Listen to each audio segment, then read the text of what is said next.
Free Radio, this is Chiara Nicoletti from the 79 Venice International Film Festival. I'm honored to be with Casey Affleck and Zooey Deschanel, protagonists of Dreaming Wild, How the Competition by Bill Pollard. Welcome. Thank you. Thank you. So while watching the film, I was thinking so many things because it talks about so many things. But first of all, I want to ask you, because I was kind of wondering, what does success mean? I mean, does it mean that you are finally able to reach people with your art? Or is it enough to share it with the people you love? That's a very interesting question. I personally think there's a process of understanding success and understanding what success really is like a path to happiness. And for me personally, the process of being a creative person is like when I accomplish something, whether lots of people see it or nobody sees it, that's success to me, you know? But I think there are many different definitions of success, and you know, everybody has their own path to finding those definitions and finding fulfillment within those. But I think the smaller you can find success to be, the easier it is to find happiness in it. Yeah, that's a good answer. I would say that, you know, this is a movie that is about a bunch of people who are artists, and they are wrestling with their own success and failure. So as an actor, it's sort of easy to think about and talk about. You know, it's something that is obvious. It's very easy to relate to. And, you know, we've been doing this for 20 years or so, and just sort of now starting to get a sense of the pattern of a career or as an artist, and there's lots of ups and downs, and I'm sure that, you know, God willing, in another 20 years we'll have different answers. But right now it seems like if you have to focus on the things that you can control and measure your success by that, because there's so many things that you can't control. So if you are looking for approval from the public, or you're looking for fame, or you're looking to be rich, and that's your measure of success, you're likely to be very disappointed and to be frustrated as an artist, because those things are going to come and go almost like with nothing to do sort of with what you've done or made. So I try to focus on just what am I wanting to say as an artist, what am I wanting to do, is this satisfying, am I expressing myself, am I working hard, am I being true to who I am, those sorts of things. But early in a career, you know, I see younger people and they measure success by like, am I getting enough jobs? Yeah. Are these jobs visible enough? The people liking the movies, et cetera, and that can be a kind of disappointing path to travel.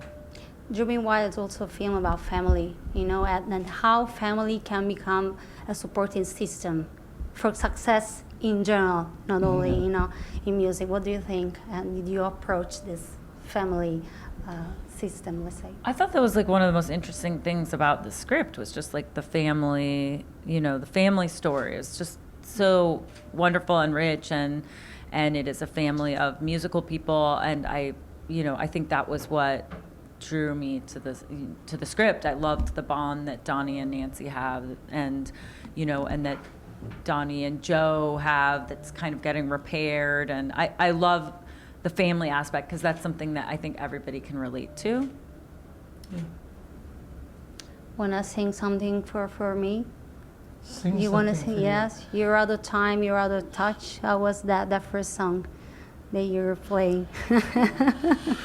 There's one of us who you want to hear sing, and there's one of us who you really, really don't want to hear sing.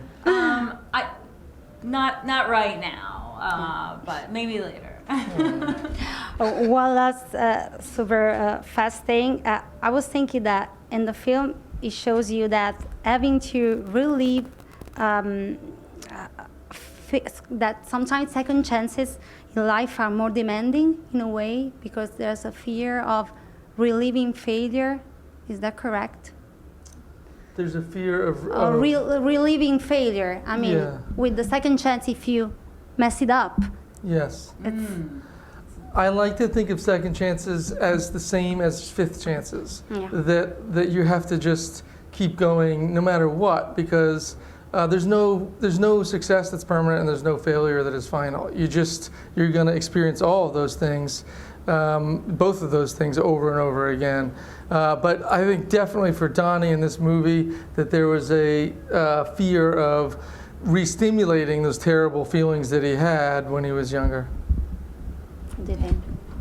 I mean, that's it's an interesting point. Yeah, that with a second chance, there can be elation and excitement that you get a chance to do something again, but there's always that chance that you could, fail again. But again, failure is such a subjective thing. Yeah. So, sometimes it's just reframing, the outcome. Thank you so much, Zooey Deschanel, Thank Casey you. Affleck for Dreaming Wild, out of competition here at Venice 79. This is Chiara Nicoletti for Fred, the Festival Insider.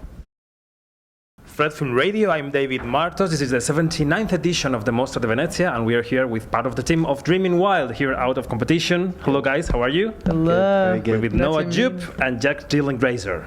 I hope I said it correctly. You did, that was perfect. Knocked it out of the park. How do you feel being here in Venice? Tell us. Ladies first. Shut up. I feel fucking awesome. This is insane. I got here last night and it's just, I haven't properly even seen the place in daylight yet, but I can already feel the vibe here is really magical, and I already love the festival. I haven't even spent proper time here yet, but yeah, it's good. Yeah. What about you? I think Venice is like Disneyland to me. Something about it, no, don't be offended by this, please. It's like a fantasy land. It's almost like impractically gorgeous. And this is my first time at the festival, not my first time in Venice. I spent a lot of time in Chioggia, and I'd come here pretty much every weekend, and I fell in love. But this is my first time at the festival, at the Biennale, and it's awe-striking. I'm obsessed. It really is magical. I mean, I was on one of those water taxi things last night, and you just can't quite get over it. No. It's another culture, another the look is just so different. It's really, really magical. Yeah. Okay. So how do you feel when you knew you were going to be in this project with these big names attached? I mean, how does it feel, and why did you want to be in this one? I was very excited, and obviously it's an amazing project with amazing people. But, the most exciting part was when I heard this guy was doing it. Me too. I feel the same way. I feel like we were both waiting. We'd known each other. We'd known each other before. We never met, but we were aware of each other's existence. And we both. I envied his career. I thought he was I think he's a phenomenal actor. I really just he's got an amazing career, and he's got a great head on his shoulders too. And I felt like the stars had finally aligned, and me and Noah Jupe were able to act together. I'll give you the €50 after this. Okay, thank you. Yeah, I'll just put my check in the mail. That's kind of it. My manifest destiny was fulfilled, and we worked together, and it was it was a beautiful experience. It was great, and also blast. a lot of my stuff is with Jack, and I get a couple of scenes with Casey, and that's amazing, and a couple of scenes with Bo. But the bond of the brothers was really important to me, and there was literally no one better to do it with than this guy, for sure. So that was definitely the most exciting. Although, the names in this project are pretty awesome as well. They are. Unfortunately, our time's up. Thank you very much, guys, for being with us. Part of the team of Dreaming Wild here in Venice. I'm David Martos, and this was Fred, the Festival Insider. Thank you, guys. Thank you very much. Thank you.